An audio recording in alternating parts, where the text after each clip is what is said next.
I'm looking at nutrition from three aspects: from human performance. I'm looking at it now, believe it or not, in anti-aging, because that's essential to me to maintain my human performance. And then it's my daily routine of things that I need to do as a man that eats a shit ton of red meat, of how I need my gut health to be right. And so that's kind of my triad there, right there. There's some things I don't care what anybody says. The science on some things, like I'll give you an example, one supplement, creatine. There has never been a supplement on the planet Earth that's been more tried, tested, and proven to be advantageous to the athlete.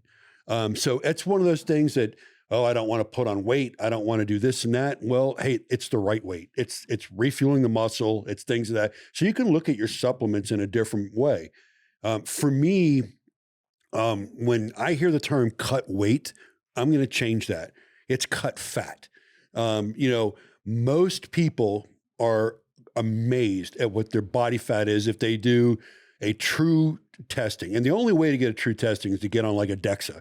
I'm sorry, but the electronic impedance ones you do at your home gym, where you do the in-bodies and stuff like that, depending on your hydration for the day, there's so many variables in it.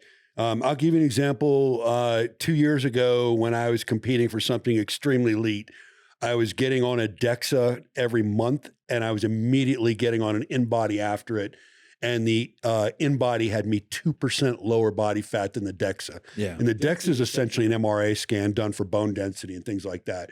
So you could be misled on where you really are.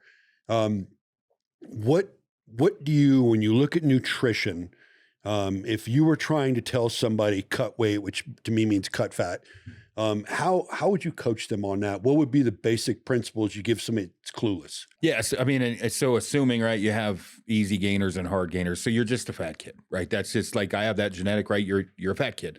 So generally with fat kids, and everybody's a little bit different, where you got to bounce the macros around, but increase protein, increase fat, decrease carbs. Carbs is another confusing thing, because processed carbs is the big one, and people get confused with that, because it's like, look, processed carbs are the devil, right? And I mean, we all have to consume them here and there, but I mean, if your diet throughout the course of the day is, hey, I woke up and I had cereal, which is not good, right? And then I did this, and at lunch I had a salad covered in ranch dressing. It's like, all right, look, you truly need to bump up the protein intake fairly high, bump up good fats, and decrease those carbs, to the level that, like, when you're an elite athlete, you can get away with a lot more. And you see a ton of different Mike clips. He's a big bodybuilder guy. And then you go to Rogan and Heberman and Andy Galpin. Like, everybody's got these different kicks on it. It's that simple. Like, figure out your caloric burn in a day. What's your basal metabolic rate? How much you're burning? Calories in, calories out. You're going to have to consume less calories than you're burning, or you know what I mean, than you're burning in a day. But to me, it's increase protein, increase good fats, decrease carbs, but make sure the carbs you're taking in are good carbs. Yeah, and just to add on that, if you're not nutritionally smart, first of all, any processed food is shit. There's a rule. People that have heard me say this before. When you walk into a grocery store, every single thing you want in that grocery store is on the perimeter. Yeah, I'm not talking about toilet paper and stuff either, but your fresh vegetables, your goods, your meats, your fish, everything is on the perimeter. So if you're mainly shopping in the aisles, that tells you, I'm going to tell you right now, your nutrition plan sucks. There's nothing that comes in a box or can that's good. The next piece of it is the carb piece. So understanding the science and understanding the actual what your mission is. Processed carbs, garbage. Good, clean carbs or complex carbs are always good. But if you have to understand the science of what you're trying to do, and I will tell you this, my body, my wife's body, who's a professional athlete, our bodies like carbs. And we do some very good, clean carbs with our food. And I'll tell you right now, the science has proven that for muscle fullness and for brain health, complex carbs are good. But I will tell you this, I'm 100% with Aron. My diet is predominantly protein, and I predominantly get my energy from good fats.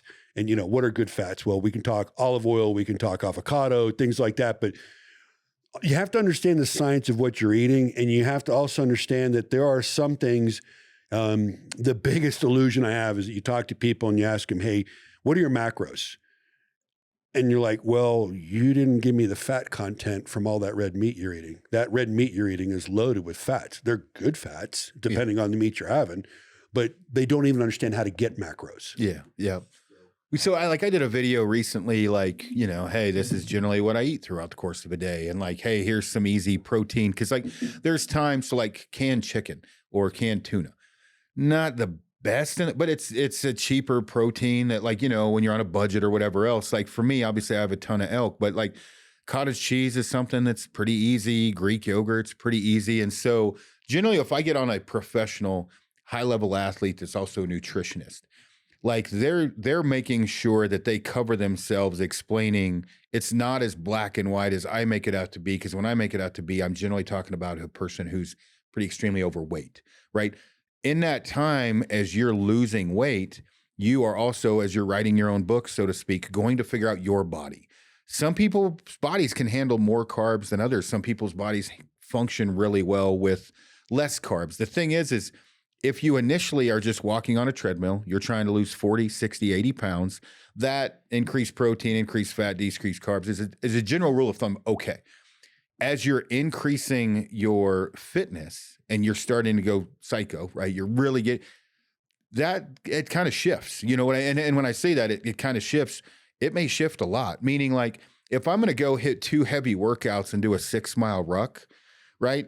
I can pretty much eat whatever I want within reason. And when I say complex carbs, that you can get really confused when you Google that. But in general, I like sweet potatoes. I kind of stick with, that's my thing, right? I like sweet potatoes, but basmati rice isn't bad. I mean, there's a lot of different things out there.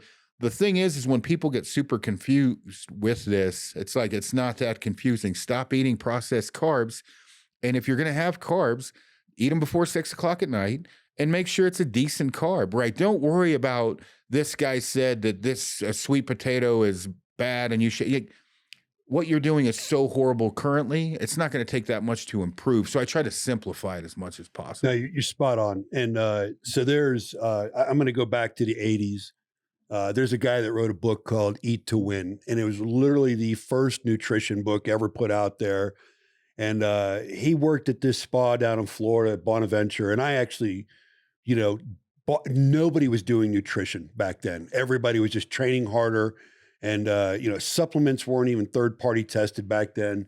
And that opened my eye to so much. And kind of my thing moving forward has always been nutrition and supplements. And actually, you know, it's one of those things where you could be misled greatly. You think about if you're as old as me, oh, don't have butter, have margarine. Well, fucking margarine's poisonous and grass-fed butter is actually a great fat. Soy. How many people went on a soy diet? Soy is fucking poison. It's not regulated. It comes from so many different soy sources, but so many people were talked into it. Now the big fad, I think, is elimination diets. To me, you nailed it. You have to understand your body, and I'll even make it easier for people for principles. If you drop 2 things and bump 1 thing up and don't change anything else in your eating, I think in a week, you'll start to feel better. If you start cutting sugar right out of the gate, right? And my message there on cutting sugar is don't replace it with all these sugar replacements because they're freaking rat poison. Sucralose is bad. Yeah. All right. So cut sugar, and leading into cutting sugar, the number 1 thing you need to do is cut alcohol. If you do not understand how alcohol, when it goes in the body, is essentially a toxin, and it stops your digestion and the way it's so all this super high-end lean foods you're eating, when you have that freaking nice, you know, gin and tonic or whatever the hell your mix is, you're stopping your body from processing that nutrition, and you're basically making your body go catabolic. So if you want to drop weight, if you want to be an athlete, I hate to say this because there's nothing wrong with a good bourbon and a cigar, drop the alcohol, drop the sugar, and then the next thing, bump the water up. Get away from juices, get away from sodas, get away from these prefab drinks that are out there. Drink freaking water. I mean, we're at the point right now. Our president over there at Born Primitive had a hydrogenated water tap put in our kitchen over there. And a lot of people are like, well, why are we doing this? And I'm like, oh my God, you don't know the science on this? Like, start drinking that stuff. And then I start giving the lecture on salt and stuff.